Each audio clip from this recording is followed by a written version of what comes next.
खूप शॉकिंग आहे, खूप शॉकिंग आहे. म्हणजे अगदी लिटरली 11-12 वर्षांची असताना हे लिहिलं होतं. वेड लावण्यासारखं आहे की हे अजूनही सगळं खरं आहे. आजही टेबलाच्या खालून पैसे जातात. ॲडमिशन घेण्यासाठी 3-4 लाख डोनेशन द्यावे लागते. आजही अशिक्षित माणसे आढळतात. आजही मी डॉक्टर होईन का इंजिनियर हे विचारायला अशिक्षित माणसे आणि शिक्षित माणसे एका ढोंगी बाबाकडे जातात. 20 वर्षांपूर्वी केलेली कंप्लेंट आजही कारवाई न होता त्याची फाईल कुठेतरी लोळत पडली आहे. आजही कुटुंबांना उपाशीपोटी मरावे लागते. आजही शेतकरी न सोडवलेल्या तक्रारी घेऊन तसाच रडत आहे.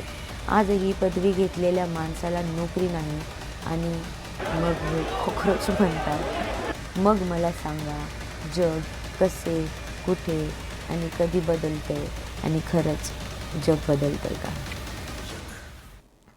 तुम्ही सांगा, कॉमेंटमध्ये सांगा, जग खरंच बदलतंय का?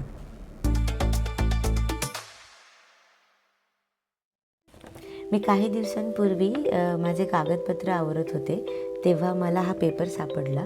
हा माझा एक लेख आहे. हा लेख मी जवळपास 11-12 वर्षांची असताना लिहिला होता आणि नंतर काही वर्षांनी मी 11वीत असताना 2013 साली कॉलेजच्या मॅगझिनमध्ये हा प्रकाशित झाला होता. खरं सांगायचं तर हा पुन्हा वाचताना मला धक्काच बसला आहे, कारण हा लेख लिहून जवळपास 17-18 वर्षे झाली, पण आजही तो इतकाच रेलेव्हंट आहे. म्हणून आज मी तुमच्यासमोर हा आहे तसा वाचून दाखवणार आहे. त्याचे टायटल आहे, जग बदलतंय खरंच का? जग तंय, आता तुम्ही सुद्धा त्याबरोबर बदला.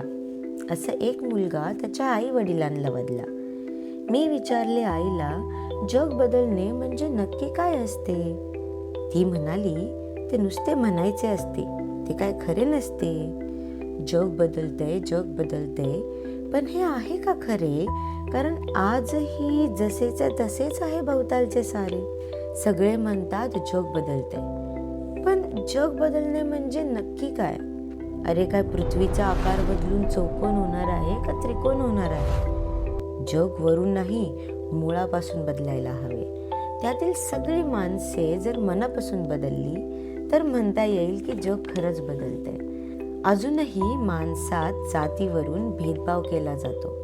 तो मुस्लिम, तो हिंदू, ते पारसी. अरे कशासाठी? देवाने माणसाला बनवताना भेदभाव न करता पाठवले. नाक, डोळे, तोंड सगळे सारखेच दिले. मग मी म्हणते, कशासाठी पाहिजे जातीभेद? माणसात भेदभाव करायचाच असेल तर त्याच्या विचारावरून आणि कर्मावरून करायला हवा, जातीवरून नाही. आणि जर असे होत असेल तर मला प्रश्न पडतो, जग खरंच बदलतंय का? मोठमोठे इंजिनियर, डॉक्टर झालेले मुलं मुली लग्न करायच्या आधी पुजाऱ्यांकडे जाऊन पत्रिका जुळवून घेतात. आणि जर त्यांना कुणी विचारले, अरे तू तर सायन्सचा विद्यार्थी ना? तर उत्तर मिळते, आहे, काय करणार, आई वडील. खरं तर त्यांना सुद्धा मनातून वाटत असते, कशाला उगीच रिस्क घ्यायची. मग त्यांच्या मुलामुलींची लग्न झाली तरी त्यांची मुलं मुली सुद्धा म्हणतील, काय करणार, आई वडील. जर घरात काही बरे वाईट झाले तर लगेच घराची शांती करून घेतली जाते. हे केल्याने काय घर काय शांत होऊन कूल होणार आहे का? मुलगा होऊ दे म्हणून आजही गावातल्या कुठल्या तरी ढोंगी पुजाऱ्यांकडे लोक जातात. हे कुठेतरी थांबायला नको का? आणि हे आपणच थांबवायला हवे, नाहीतर हे पिढ्यानपिढ्या असे चालतच राहील. मग कुठे जग बदलते?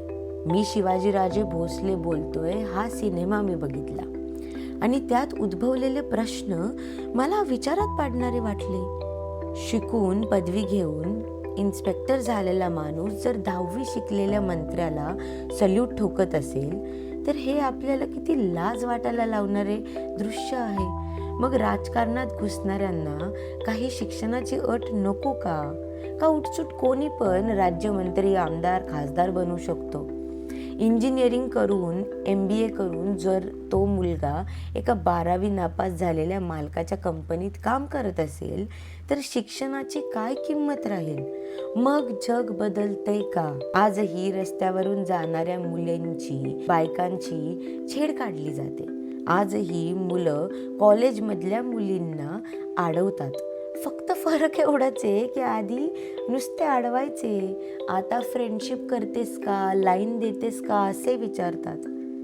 नुकताच एक नवीन कायदा बायका आणि मुलींसाठी निघाला आहे. तो असा की जर कुणी रस्त्यात अडवले, त्रास दिला तर त्या मुली किंवा बायका तक्रार करू शकतात.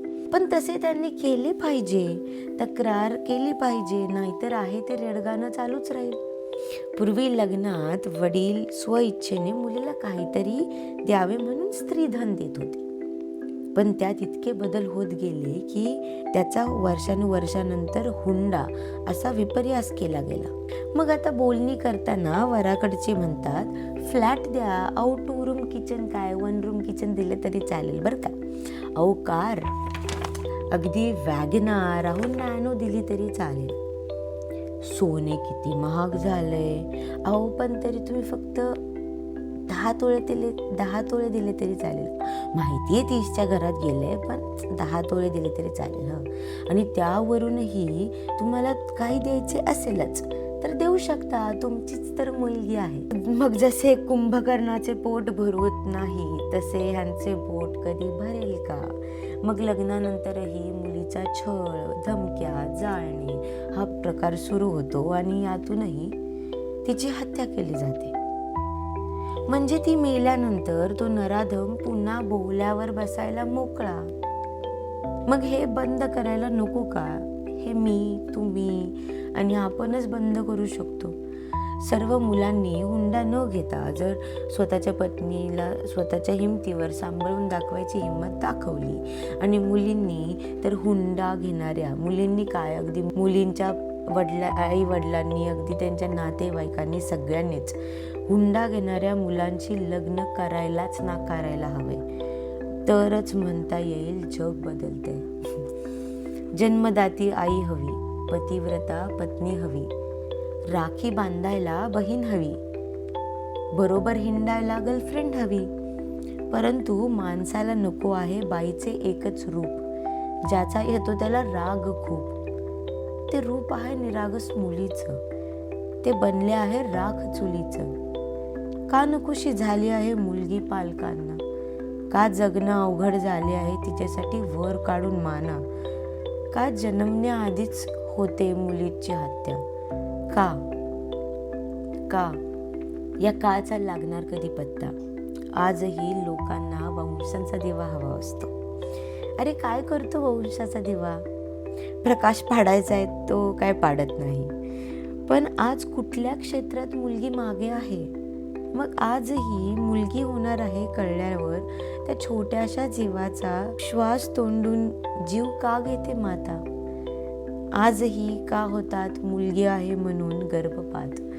आजही अनाथाश्रमात मुलींची संख्या का वाढत आहे.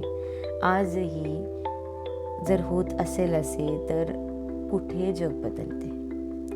आजही सकाळी पाण्याच्या नळाच्या तिथे बायका भांडताना दिसतात. आजही रस्ते खड्ड्यांनी भरलेले दिसतात. आजही टेबलाच्या खालून पैसे जातात, दरोडे पडतात, ॲडमिशन घेण्यासाठी 3-4 लाख डोनेशन द्यावे लागते.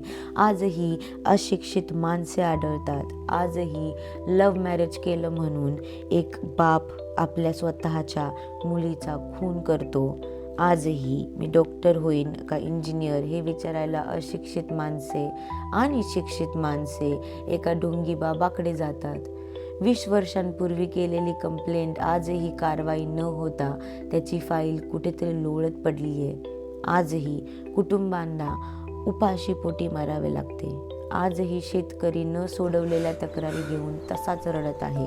आजही पदवी घेतलेल्या माणसाला नोकरी नाही आणि मग हे कॉकरोच म्हणतात. मग मला सांगा जग कसे, कुठे आणि कधी बदलतंय आणि खरंच जग बदलतंय का. मला विश्वासच बसत नाहीये की मी हे 17-18 वर्षांपूर्वी, म्हणजे अगदी लिटरली 11-12 वर्षांची असताना हे लिहिलं होतं. काय लिहिलं होतं यार, मी काय विचार करत होते, केवढासा जीव माझा, अरे बापरे. पण हे जर मी एवढा विचार करत होते, आपल्याला सगळ्यांनाच करायला पाहिजे, कारण की हे खूप शॉकिंग आहे, खूप शॉकिंग आहे की मी जे जे लिहिलं आहे याच्यामध्ये अगदी फक्त आय थिंक मी रेपबद्दल नसेल बोलले की रेप किती वाढत चाललेत, पण अगदी मुलींना छेडण्यापासून, हुंड्याच्या गोष्टीपासून, जातीभेदपासून, अगदी सगळ्याच गोष्टी, म्हणजे अंधविश्वास आणि देवाच्या आणि रिलिजनच्या नावामध्ये ज्या गोष्टी आपण लोकांना करताना बघतोय, वेड लावण्यासारखं आहे की हे अजूनही सगळं खरं आहे. आणि हे ड्रॉइंग होतं की मी हे लहान मुलगी एका प्रश्नामध्ये होते मी, जग खरंच बदलतंय का? तुम्ही सांगा, कॉमेंटमध्ये सांगा, जग खरंच बदलतंय का?